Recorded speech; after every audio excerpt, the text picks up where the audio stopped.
Okay, and we're live. Chris, it's July 17th, and we are at 4 p.m. Eastern Standard Time on the dot as we start this. And the New York Giants and Saquon Barkley did not come to a long-term agreement. So according to Adam Schefter, he is not going to report to camp. The Giants might not see him until the end of the summer.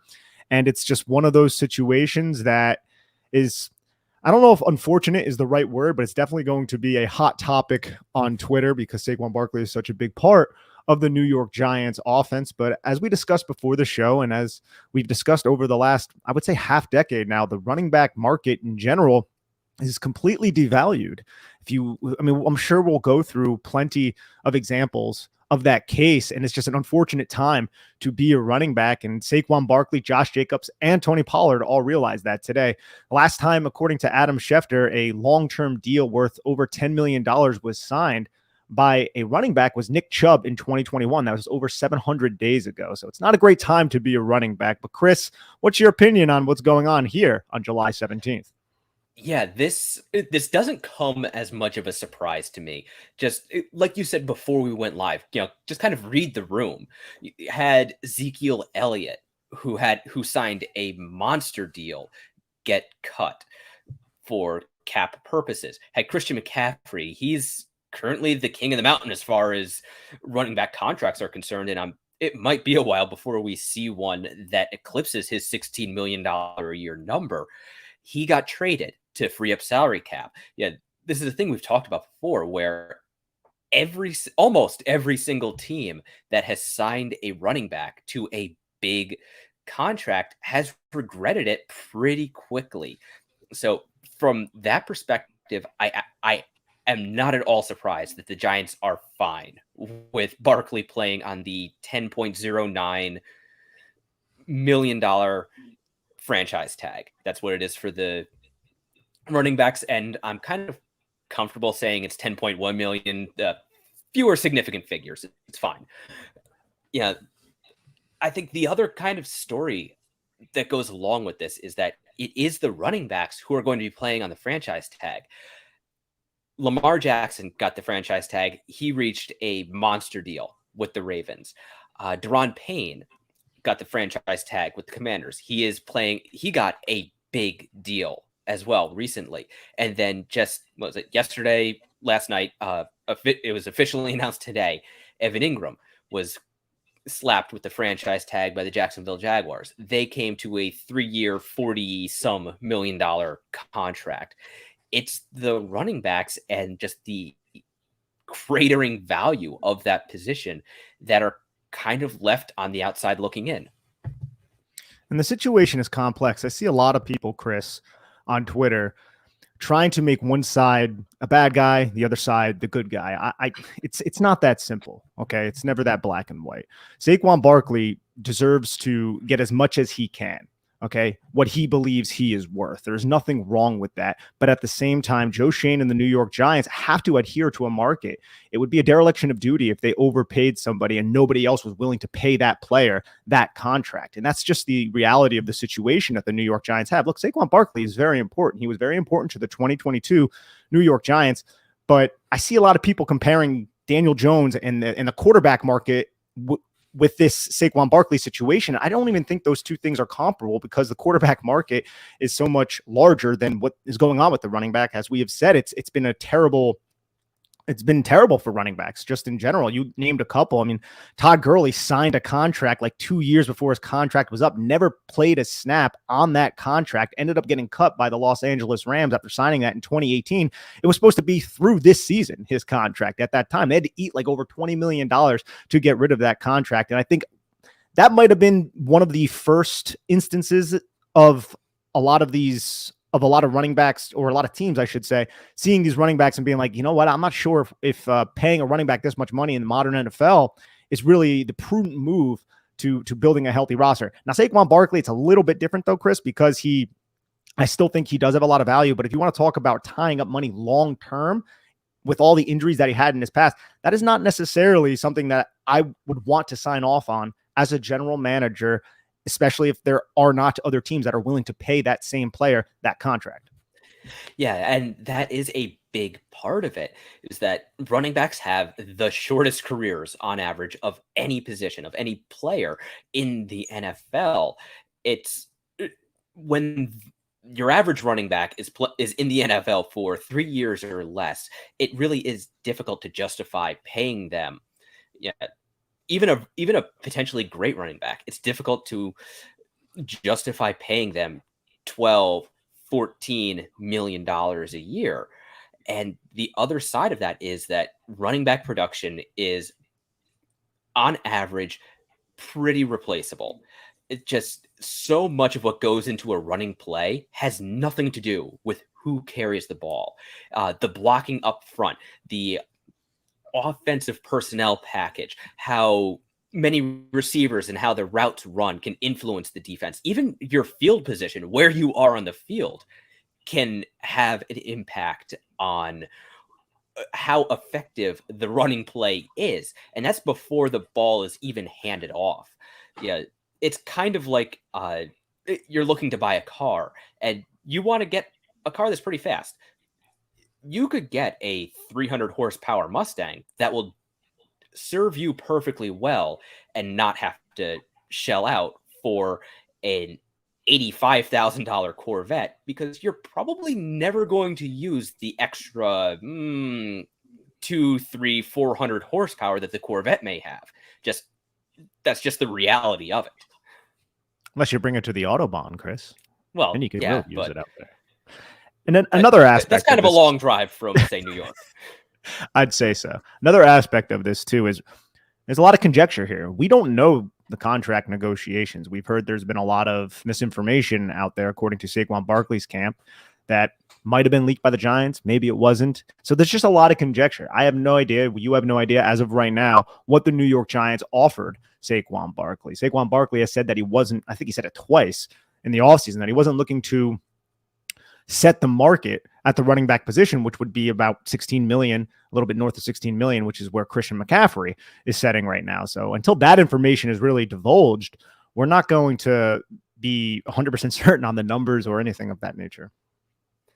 No, there's going to be a lot to unpack over the days and weeks. We will get a glimpse into how the Giants want to use the running back position.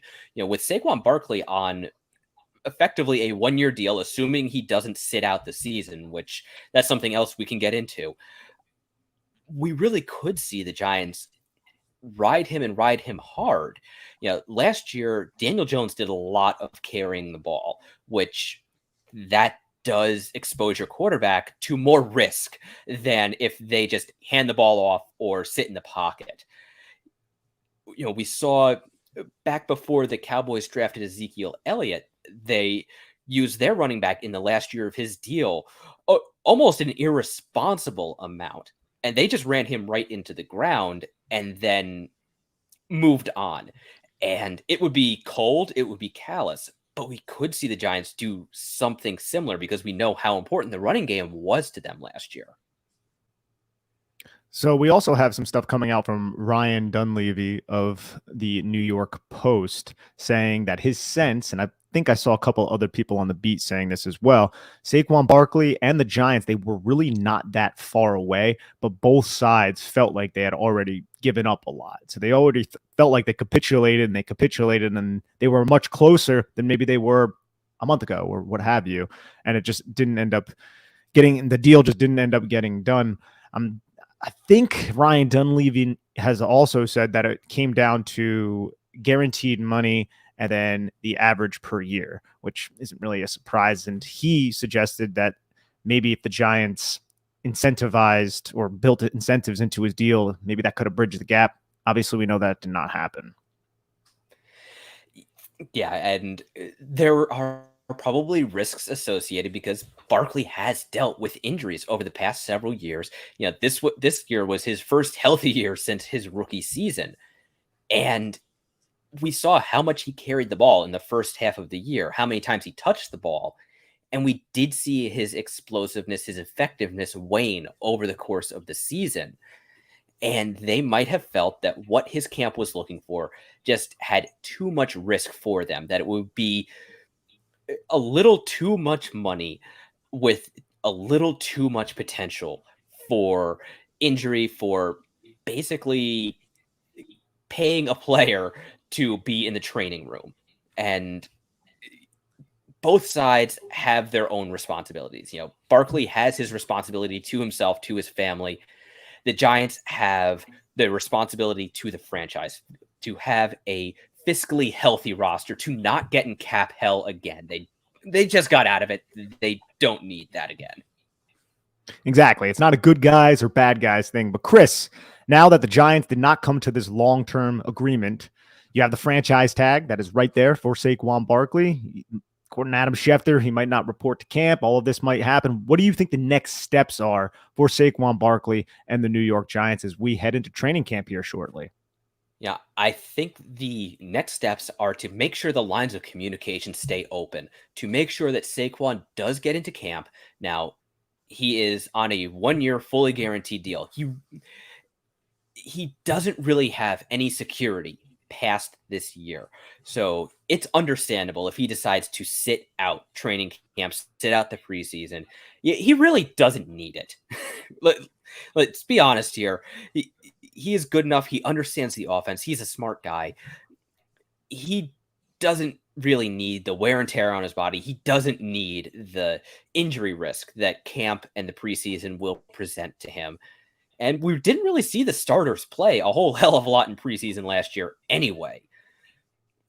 But I do think maintaining the lines of communication between the camps and making sure Saquon is ready and available when the season starts, when the games count for real, is the next step.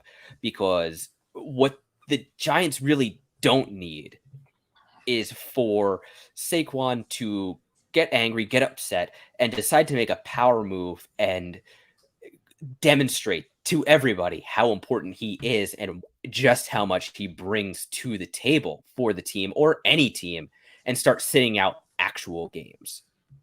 Exactly. And it's not an ideal situation, but I do admire Joe Shane having conviction. Like, look, he capitulated a little bit according to a couple reports, tried to bridge the gap. It didn't get done. He didn't panic and just say, okay, we need you. He had his standards and he had what he believed Saquon Barkley's value was to the team, and he wasn't going to budge much past that. So there is a part of me that does appreciate that from our general manager, because it is easy to just appease the fan base and bring back your star running back. But Chris, do you have anything else on this situation before we head out of here, buddy? No, I think based on what we know now, right now we're just kind of looking to wait and see what happens, wait and see if Barkley will sign the franchise tag, because he really can't do anything for the Giants until he signs that franchise tag. Today was the deadline for negotiations. After today, as of about 15 minutes ago, as we sit here speaking about it, the two sides can no longer negotiate on a long-term deal until the season is over with. So right now, it really is kind of franchise tag or nothing for Saquon Barkley. So we're just kind of sitting and waiting to see. Hopefully, Barkley will sign the tag. When he does, when he will rejoin the team. And then if he doesn't, then things start to get very interesting.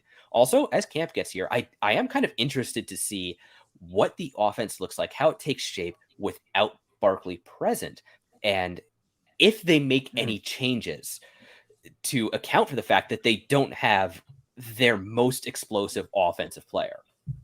Let's talk about that for a little bit, because the Giants added Eric Gray in the 5th round. Eric Gray, yes, I think a lot of Giant fans imagine he's going to be involved as a receiver. Matt Breida had that role last year. The Giants felt it was necessary to bring Matt Breida back. I think that was a very wise move, because Breida just seemed like every time his number was called last year, he executed and did exactly what he had to do to pick up a first down. Who is going to get the primary carries here if Saquon Barkley is not in camp? Do you think they try to get the experience under the belt of Eric Gray, get the confidence, see if he can handle that load, and then Matt Breida would remain in the role that he had last year in the pony package as the spellback? Or do you think Breida will assume some of that and we'll see a 50-50 type of split? I think Breida would move to the 4. I don't know that it would be a 50-50 type split. I think he would certainly get more snaps than he did last year, but he is the experienced guy. He's the veteran. He is the one who has he's been a starter. He has seen NFL defenses. Gary Brightwell has as well, but not nearly as much. And Eric Gray, as you said, he is a rookie. So one of a running back's most important jobs is pass protection. And having a guy there who understands the speed of the NFL game, he understands NFL blitz packages, he understands just the size and power of NFL defenders. That's the guy I want out there, either to pass protect or to make sure he is where he's supposed to be to catch a check down or to understand how the defense is flowing so he knows what gap to hit, when to hit it, how to adjust his tempo behind the line of scrimmage. Just all of those little things that you don't ever really think of, but a veteran does just instinctively, just because he's done it 100,000 times before. Yeah, I think that's one of the many fascinating things heading into training camp. I feel like we've been discussing it a lot throughout the offseason. You have so many defensive battles, and now without Saquon Barkley there, that running back discussion gets that much more interesting. But just to reiterate real quick, there were 6 players in the NFL that were assigned the franchise tag. 3 of them were running backs. The 3 who were not running backs all were signed to extensions, and the 3 who were not all either have to settle for the franchise tag, sit out, or what have you. We'll have to wait and see exactly how the Josh Jacobs, Tony Pollard, and Saquon Barkley situations manifest and materialize. Chris, anything else, bro? No, we'll have another podcast this week. We can go into that a little bit more. We'll also have to talk about the defensive side of the ball for the Giants, speaking of roster battles. So we're kind of back into wait and see mode, even though we actually got some resolution on the one thing that's kind of overshadowed everything since March. Absolutely. Thank you, everybody, for tuning in to the Chris and Nick Show here on Big Blue View Radio. Please, if you have not done so already, like, subscribe, comment to this podcast wherever you get the podcast, whether that is on iTunes or Spotify. And also, if you're on YouTube, you can like it. That'd be cool. We're live right now. Please head on over to bigblueview.com as well. Check out all of our written content. Thank you, everyone, and have a lovely day.